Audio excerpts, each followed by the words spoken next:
కర్నూలు నగరంలో ఎన్నికల ప్రక్రియ సజావుగా కొనసాగుతుంది. ఉదయం 7 గంటల నుంచి ఓటర్లు తమ ఓటు హక్కును వినియోగించుకోవడానికి తరలివస్తున్నారు. వృద్ధులు, మహిళలు, యువకులు సైతం ఓట్లు వేసేందుకు ఉదయాన్నే పోలింగ్ కేంద్రాలకు చేరుకుంటున్నారు. ఉదయం 7 గంటలకు ప్రారంభమైన పోలింగ్ ప్రక్రియ సజావుగా కొనసాగుతున్నట్లు అధికారులు పేర్కొంటున్నారు. ఓటర్లు ఎటువంటి ఇబ్బందులకు గురికాకుండా పోలింగ్ కేంద్రాలలో పగడ్బందీగా ఏర్పాట్లు చేసినట్లు సంబంధిత అధికారులు తెలిపారు.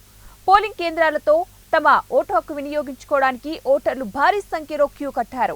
పోలింగ్ ప్రక్రియ కొనసాగుతోంది. దాదాపుగా మన కర్నూలు నగరానికి తీసుకుంటే ఎస్టీటీసీ కాలేజీ గ్రౌండ్ లో దాదాపుగా 2 పోలింగ్ కేంద్రాలకు సంబంధించినటువంటి అంశంలో ఇక్కడ పోలింగ్ సరళి కొనసాగుతోంది. అంటే దీనికి సంబంధించి ఇక్కడ కూడా కట్టుదిట్టమైన భద్రతా ఏర్పాట్లు చేశారు. పోలీసు శాఖకు సంబంధించి అయితేనేమేయండి, తర్వాత ఎలక్షన్ కమిషన్ కు సంబంధించినటువంటి అంశం తీసుకుంటే కూడా ఇక్కడ అన్ని భద్రతా ఏర్పాట్ల నడుమ పోలింగ్ సరళి ప్రక్రియ కొనసాగుతుంది. మరి దాదాపుగా ఇక్కడ ఈ పోలింగ్ బూతులలో డెఫినెట్ గా ఈ త్రాగునీటికి సంబంధించినటువంటి అంశం కూడా తీసుకుంటే ఇక్కడ అన్ని ఏర్పాట్లు పూర్తి చేశారు. అలాగే ఈ వివాదాస్పదమైనటువంటి ఘటనలు చోటు చేసుకోకుండా కట్టుదిట్టమైన భద్రతా ఏర్పాట్ల నడుమ ఇక్కడ పోలింగ్ సరళి నడుస్తుంది.